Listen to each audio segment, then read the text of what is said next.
لا تنسوا اللايك والاشتراك بالقناة وتفعيل الجرس. شوفوا الطيابة، عملنا أطيب بسبوسة بالتمر، مقادير قليلة وطيبة كتير برمضان. شايفين اللذاذة؟ مرحبا، كيفكم؟ أهلا وسهلا فيكم مطبخ ديما. اليوم وصفتنا وصفة كتير طيبة، هي بسبوسة التمر. هلا أول إشي هون التمر، عندي هون كوبين من التمر قمت النوى منه ونقعته 15 دقيقة. هون بفرجيكم الخطوة اللي وراها. هلا هون بدي أحط بالخلاط التمر زي ما انتم شايفين. بسم الله. بدي احط عليه ربع كوب من السكر البودرة. طبعا اذا ما بدكم ما تحطوا. عندي هون علبة قشطة بدي اضيفها. بدي اضيف عليه معلقة كبيرة من بيكنج باودر، نص معلقة صغيرة من جوز الطيب، نص معلقة صغيرة من الهيل، نص معلقة صغيرة من القرفة، رشة الملح،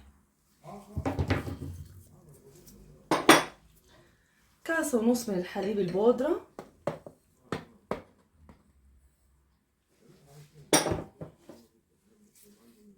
وكوب من الزيت النباتي. هلا بدي اخلطهم مع بعض. هلا عندي هون بعد ما خلطته عندي هون كاسة ونص من السميد الخشن. بدي اضيف عليه الخليط اللي عملته بالخلاط. بدي احرك. اذا حسيتوا الخليط جامد بامكانكم تحطوا كم مي. مظبوط. بسم الله. اذا حسيتوا الخليط شوي جامد بامكانكم تحطوا شوية مي. هلا بحرك مظبوط لحتى السميد كلياته ينخلط مظبوط.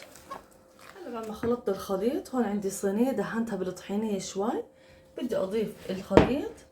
بسم الله الرحمن الرحيم. اضيفه كلياته. هلا بعد ما وزعتها زي ما انتم شايفين وزعت الخليط. هلا بدي احطها بالفرن درجة حرارة 180 درجة. بدها تقريبا 20 دقيقة، وهذا بيعتمد على نوع الفرن. وبعدين بفرجيكم لما تطلع من الفرن شو رح اعمل. هلا بدي اعمل التشريب اللي شربوا فيها بس تطلع من الفرن. عندي هون علبة من الحليب المكثف بدي اضيفها. بسم الله.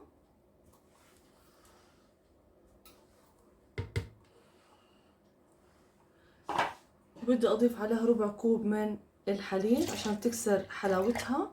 وبحرك.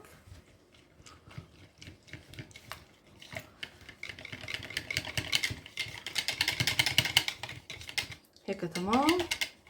هاي رح اشرب فيها البسبوسة بس تطلع من الفرن. شايفين؟ هاي هي.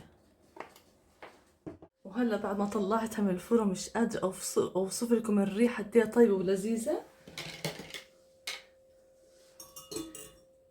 هذا الخليط اللي عملته معاكم بدي اشربها. طبعا لازم الصينية تكون سخنة. اشربها. بسم الله. كلياته تتشربوا.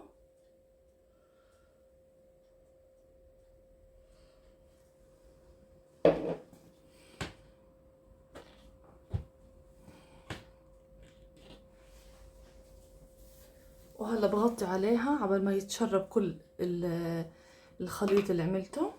وفرجيكم بعدين كيف شو رح اعمل. وهلا بعد ما تشرب زي ما انتم شايفين قسمتهم. هلا بدي ازينهم.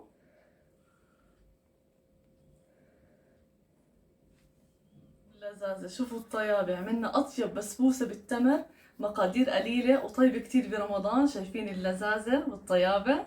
وهلا بدنا ندوق. شوفوا قوامها قد ايه طيب. طلعوا اللذاذة، طلعوا قد ايه طيب ولذيذ. شوفوا اللذاذة والطيابة. الله شو طيبة. طعمة التمر والصوص اللي حطيناه على وجهها اعطيها نكهة كتير طيبة. بنصحكم تجربوها، ما هي طيبة طيبة وكتير طيبة برمضان. والله تكون عجبتكم الوصفة. بستناكم الوصفة الجاية.